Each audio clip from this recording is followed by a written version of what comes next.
Hello viewers, iPhone devices जो होते हैं वो कितने ज्यादा महंगे होते हैं ये तो आप सभी लोग जानते ही हैं। वो कितने ज्यादा कॉस्टली होते हैं एक नॉर्मल स्मार्टफोन के कंपटीशन में। यानी अगर एक आईफोन लॉन्च होता है तो उसके साथ एक एंड्रॉइड लॉन्च होता है तो उनमें बहुत ही ज्यादा डिफरेंस होता है उनकी प्राइस में। तो उनके प्राइस इतने ज्यादा क्यों होते हैं, उनको बनाने में कितना खर्चा आता है, कंपनी को कितने पैसे लगते हैं उन डिवाइसेस को बनाने में, और वो आपको कितने में सेल करती है, इसके बारे में मैं आपको आज इस वीडियो में फुल डिटेल्स में बताने वाला हूँ कि कैसे एक आईफोन को बनाया जाता है, उसके किस पार्ट पे कितना खर्चा आता है। तो इस वीडियो को एंड तक देखिए और अगर वीडियो अच्छी लगी तो वीडियो को एक लाइक जरूर कर दीजिए। चलिए वीडियो को स्टार्ट करते हैं।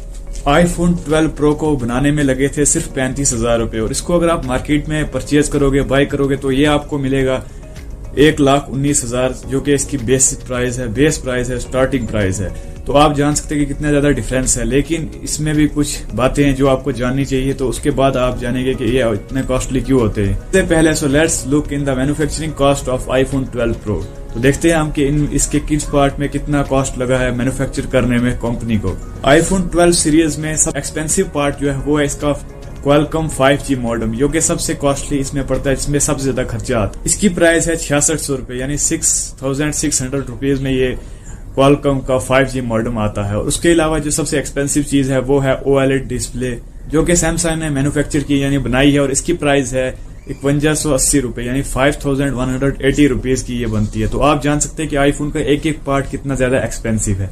उसके बाद हम बात करते हैं नेक्स्ट एक्सपेंसिव पार्ट की, तो वो है third most expensive part in this smartphone is camera sensor, जो कि सोनी ने सप्लाई किया, सोनी ने बनाया है, यानी सोनी कंपनी का बना हुआ इसका कैमरा सेंसर है। तो उसमें आपको 2 कैमरास मिलते हैं, एक सोनी का वाइड एंगल एंड दूसरा सोनी का टेलीफोटो लेंस। तो ये दोनों लेंस सोनी की तरफ से बने हुए इनके कैमरा सेंसर में। तो इसकी प्राइस जो है 520 रुपए पर यूनिट, यानी एक यूनिट की प्राइस जो है वो 520 रुपए है। तो ये थी इसकी third most expensive part iPhone 12 pro की।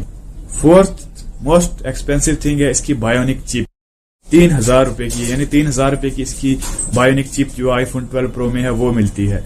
और उसके बाद जो फिफ्थ मोस्ट एक्सपेंसिव थिंग है वो है रैम एंड मेमोरी चिप्स, जो कि सैमसंग ने सप्लाई की है, यानी सैमसंग उसका सप्लायर है, और उसकी 460 एंड 1680 पर यूनिट, यानी इन दोनों की प्राइस ये है per unit. Sensors, holding materials and assemblies, जो कि अदर पार्ट्स होते हैं स्मार्टफोन के, उन सब की प्राइस मिला के बनती है 13,320। और इस तरह ये आईफोन की जो प्राइस है मैन्युफैक्चरिंग वो इतनी बन जाती है। अगर हम इसकी सेलिंग प्राइस की बात करें, जो कि यूएसए में इसकी सेलिंग प्राइस है वो है 73,300 रुपीज में। आपको अमेरिका में मिल जाएगा, यूएसए में मिल जाएगा, यानी ये स्मार्टफोन वहां आपको इंडिया के कॉम्पिटिशन में कम प्राइस में मिलेगा। ये लेकिन इंडिया में ये आता है तो इस पे बहुत सारे टैक्सेस लगते हैं और बहुत सारे और भी खर्चा आता है, जिसकी वजह से ये स्मार्टफोन जो है और भी ज्यादा कॉस्टली हो जाता है। ये अगर आप अमेरिका से जाके बाय करेंगे तो वहां से अगर आप इंडिया में लाएंगे तो उस पर टैक्स जो लगेंगे वो मिला के आपको इतनी ही कास्ट में पड़ जाएगा। अगर आप इंडिया में बाय करेंगे तो वो भी उतनी कास्ट में पड़ेगा। इसलिए टैक्सेस जो है उसकी वजह से इंडिया में आके इसकी प्राइस जो है वो बढ़ जाती है। और इम्पोर्ट एक्सपोर्ट की जो ड्यूटी होती है उस कॉस्ट अलग से लगती है, उसकी वजह से भी स्मार्टफोन की प्राइस जो है वो बढ़ जाती है।